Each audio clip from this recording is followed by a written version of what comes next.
if you're here, it means you're interested in tournaments and you want to see what may be an interesting Orc tournament list. Now, if you're new to the channel, thank you very much for hitting on the thumbnail, selecting us, and watching us. You already become an absolute friggin' mega boss. If you like the content, you want to keep, you want to see more content from myself and Ace. Make sure you're hitting the like and subscribe, and of course, make sure you hit the bell, because that bell is going to keep you updated on all the cool content from Gork and Mork. Sorry, me. I don't know what I'm trying to say there, but anyway, let's get on with this.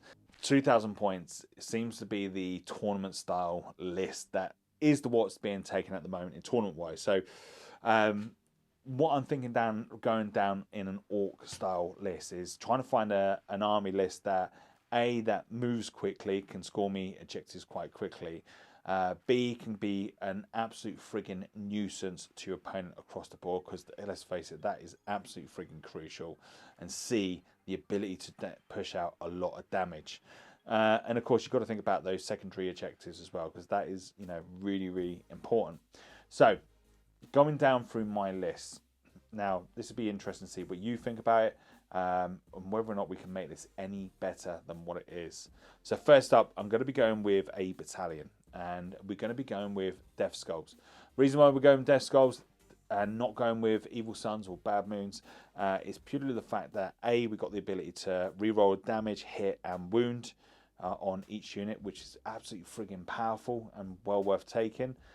Second thing is, it means that all my infantry have got objectives secure, but more importantly, of course, being the blue boys means you're the best, and that means you're going to get a 6-up invuln, and that is massive for Orc boys. If you're charging those Orc boys up against the table, and all of a sudden you're being hammered to death by a volley of shots, if you can get a couple of those cheeky 6s in, all of a sudden your Orc boys are making them a little bit more survivability, and that's absolutely freaking massive. So it's really important. That's why I go, the blue boys on this, and it's really taken a real liking to them at the moment as well. They're absolutely, it's a really cool clan culture to go with. So HQ. So HQ, we're going to keep pretty much basic. We're going to be going with a war boss. We're going to make it, we're going to spend a CP. We're going to make him the boss, to give him that 5-up invuln, the actual, all the rest of the goodies that come with him, because he's definitely worth doing on that side. Going to give him the artifact, so we're going to make him, the lovely the claw. I think he does that. You can imagine him just picking up the question out of like a machine. The claw. So we've got that side, and then we're going to go with a weird boy. Now, a weird boy is going to be, he's going to be the one that's going to help and support your army quite a lot. So it's really important that you make sure you keep him hidden away at the beginning. You don't want him being targeted or picked off quite early on, because that's going to absolutely friggin' suck. And you don't want to lose this guy. Troop-wise, we're going to be going with 2 squads of 30 Orc boys. One squad is going to be armed to the teeth with shooters, more guns than you can shake a stick at. 2 shots apiece, strength 4. All of a sudden, you can really do some absolute friggin' damage with those weaponry when you need to, and that's absolutely cool. So straight away, if all those boys are still alive, depending on what you do, your main war boy, I like to go with a knob. So all of a sudden, that's 28 shots. Or sorry, I lie to you. It's not 28 shots. It's not 28 shots at all, is it, you muppet? It's going to be 58 shots that you're going to be firing out, because they're going to be firing twice. Sorry, they got 2 shots apiece. So that's massive. Like, all of a sudden, that's a hell of a lot of shots, and you should be able to ping off a couple of small stuff. So if you got, let's say, you got Rippers holding an objective, you got some Marines that's causing a bit of trouble. Potentially, this is going to help, kill them off. You're not going to kill off a squad of 5 Marines unless you're absolutely stupidly crazy, and Gork and Mork is absolutely bless your friggin' dice. Then you, sir, are an absolute friggin' legend. Or, unfortunately, that poor Marine player has got some real sucky dice. I was nearly going to say someone else's dice, but hey, if you're using some dodgy dice, which are the dice gods have not been blessed. They've not been blessed by the dice gods yet, then unfortunately, that's going to suck. But hey, stranger things have happened. Second squad of true Orc boys is going to be all armed to the teeth with close combat weapons. So you're going to have the sluggers and you're going to have all the close combat goodies. Now, with my mega knobs in both of those units are going to be armed with the big chopper. It's a little bit cheaper. It's, you know, the damage is more accurate. And then for my third troop choice, we're going to be going with Gretchen. 13 of the little things. Now, Gretchen have kind of got their use back and what they should be used for, which I'll explain a little bit later on. But pretty much these boys are going to be holding your backline. They're going to be holding objectives. So if you've got a cheeky objective in the background, you need to raise the banner. These are what's going to be putting that down, raising that flag high. Then we're going to move over to fast. So moving into the fast slots, we're going to be going with the scrapjet. So the Megatrack scrapjet is got that ability to move fast. He's got a lot of guns. He's got the big shooters. He's got the missiles. The fact that he is fast, you could fling him up the board and actually start taking objectives. The second one I'm going to be taking is going to be the Dragster. Now, actually, if I think about this properly, what I would probably go with is two of the Dragsters. They're exactly the same points. The Dragster, the weaponry on itself is, I think, is a little bit more better. You got more of that strength 8 shots, and plus it's hitting better as well because the main gun on it is being fired by a grot, so it's a little bit more accurate and well worth shooting. As with the rockets are shot by the Orks, but look, it can still do some damage, and it's definitely well worth taking. Now, Storm Boys.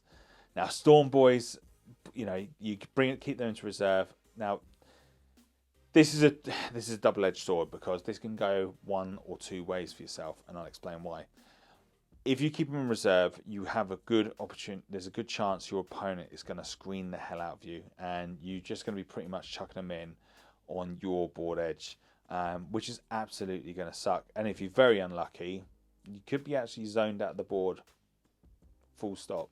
And you've only got until turn 3 to get them in, so that could absolutely suck a little bit. However, if you start them on the board and start, being very, very aggressive with them, start charging them up the board, all of a sudden those boys are going to be able to take those center objectives quite quickly. Because you've got the massive amount of Orc boys there, they're at least going to hopefully hold that objective at least 1 or 2 turns. But really what you want to be doing with them is getting them up and start trying to tie up other units across the board. You've got a hell of a lot of attacks coming off them. They can move fast, and just try to hold and try get those objectives and try do some damage on the other side of the board. Now, moving over to my heavies, of course, I never leave home without my looters. This is where the Gretchen come into it. The fact that I have got 13 Gretchen, it means that I've got 13 extra lives before those looters. So if anything does go through, I can spend a CP, use the Grot Shield to its right abilities, and actually start making the Grots actually take the wounds. Next up, now of course this is no surprise, but I'm going to be taking 10 of the mech guns. They're all going to be smasher guns. Smasher guns are king. They're cool. They do rock. They actually still got a big place. You can have the Grots don't do nothing. They don't take up any footprint. But the guns themselves have got 48 inch range. That means they can have a big hell of a reach. So pretty much how you want to play this army is you're going to have the Orc boys again. So the way you're going to play this army depends on your opponent and how they play. If they are themselves an aggressive army that are going to be going into close combat, and they don't have a lot of shooting, that's probably where you might want to chuck the Grots up further afield just to stop them things getting in deep strike wise, create that little bit of a shield. Of course, with the way that 9th edition rolls, you have that less ability to actually screen off now, which is fine. That's not a problem at all. But slapping those 60 Orc boys up in front of the table, that's going to protect your guns. Just try to be a little bit reserved, so try to work out roughly how fast your opponent moves at the board, and then try to counter-attack them. So if you go first, great, then you've got a good opportunity to do the jump and get into combat first, which is really cool. If they're going first, or if you think you can get away with a turn of holding back, I would probably let them come to you first before you start charging forward. It's a really good tactic. Most Orc players will charge headlong straight into the opponent, not really thinking about the consequences, and unfortunately they do lose the Ork boys quite quickly. Now, a beautiful thing about the Ork boys, you want to kind of keep them not too far apart. Reason being is, as you start taking them off, making sure that you're taking it furthest away from the other unit. So then, if you do get down to a set, you've got 1 or 2 left, you can then use the other army's leadership, which would be leadership 30, depending on how many they've taken damage from, and all of a sudden you've got that ability then to stay alive. Of course, using the strat for free CP, using the green tide, that could be absolutely freaking massive.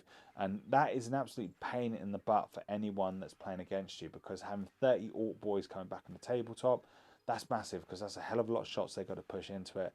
Death Skull's giving the 6-up invuln, can make it such a really cool friggin' unit to have on the board. And they can hold objectives quite well. And of course, being infantry that got objectives secured, they're massive. And of course, Death Skulls for me, it's going even better. So that's how you'll play those boys. Now you've got the looters. For me, is one of the best units in the one of the best units that Orks have at the moment. They are very expensive for 15 points, but if you keep them behind the grots, use the grot shield wisely. This is why I said in that video that grots are not dead. Grots still have a massive great place in a lot of Ork armies. They're not too expensive on regards to troops. Yes, they die very easily. You just got to look at them and go, and they're dead. But look, it's the way of a grot's life. They're not designed to be sturdy. They're designed to be stood upon and eaten. I wonder what grots taste like. Mushrooms. Love a good old mushroom. So with the looters, you can play this really, really cleverly. Now, with your weird boy, you can spend the CP to give him the extra warp charge to have to do 2 psychic spells. Me personally, I'd probably hold on to your psychic powers. Just go with the jump.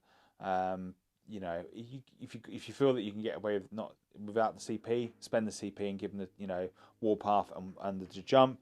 But me personally, what I would do is go with the jump on turn 1 on the looters. So as you're deploying the looters, you're putting the looters in a position where they can't be seen or see anything, unless you're going up against something that can't reach them. Then you've got no worries. But if there is stuff that can shoot them off the table, they will go for them. So to put the looters behind a bit of terrain, with the new way the terrain works in 9th edition, man, it absolutely friggin' rocks, and it's awesome. It means that you can put those looters behind something really, really cool. And then when you go into your first turn, just do the jump and then redeploy those looters in a position where they can actually take off some of the key targets on your opponent. And that is going to be absolutely friggin' massive. Many a times I've gone to tournaments, I've had maybe, let's say, a tech marine hiding away behind a building, pulling the hell out of me with his thunderfire cannon. Or I've had a whirlwind, again, just absolutely crucifying me with overhead missiles that don't need line of sight. Or hive guard that is just sitting behind a building. Yes, okay, look, you are sacrificing those looters quite early on. But if you've got a unit behind enemy lines that don't need line of sight and it's causing you an absolutely friggin' earache, for me, I would sacrifice that unit quite early on, let it go up the board and let it try to take out something that needs to be taken out early on in the game. Yes, you might lose them, but do you know what? If they're taking out that unit, that means they've done their job well and they've done it right. And that's the way to play them. And that's how I like to play them anyway. You may be watching this and thinking, oh, next time I play you, I know how to play it. Don't worry, there's other ways you can play the looters as well. So you can also get in your opponent's head thinking that. But that's a great way of playing them. You've got then so they're moving over to the smasher guns. Now with the ability, they can move and not suffer any penalties for moving. The big guns, that's massive. So all of a sudden, smasher guns, you can kind of just put them out of range, and then when it comes into your turn, just slightly move them in so you can start taking stuff out. Smasher guns are really good against T8 stuff. Me personally, I do struggle. Look, drop some comments down below if you don't struggle. But many times when I go up against T8 stuff, I always find my looters always come off short, and I tend to roll very poorly on them and don't seem to get the damage through, which kind of sucks. But smashers have got more Daka. It is D3 shots, and all you got to do is equal or beat their toughness. And that's the part that I struggle upon, unfortunately. But even still, they're still not bad guns. You can take out T8 stuff. It just might take you a little bit of time to get through them. That's the only downside on it. So that's probably one of the weaknesses on that army is the T8 stuff. But with the firepower you got, you should be able to chip off enough stuff and then chuck the Ork boys into it, to do that damage. And that's what you want. And then, of course, the dragsters. This is where the dragsters actually come in, quite handy. They've got that ability to also then to take the ejectors, as I said earlier on. But one of the things I didn't say is the ability that they've got the ability to teleport across the board. So if you advance on a 4+, they just go ping, ping, and just reappear from one side of the board, and then just basically do the jump on the other side of the board. So it's a great way of taking the ejectors really early on. So if you know that you've got to get up the board and try to take the objective, why not just do that and go poof, and get it where you need it to be? Anyway, that's my way of thinking of Orks in 9th edition, my list. Drop some comments down, let me know what you think. If you could make some tweaks, make it better, it'd be really cool for the community to get together, and let's see if we can make this the best tournament Ork list. That'd be absolutely friggin' awesome. Anyway, gonna love and leave you from the great Gork and Mork.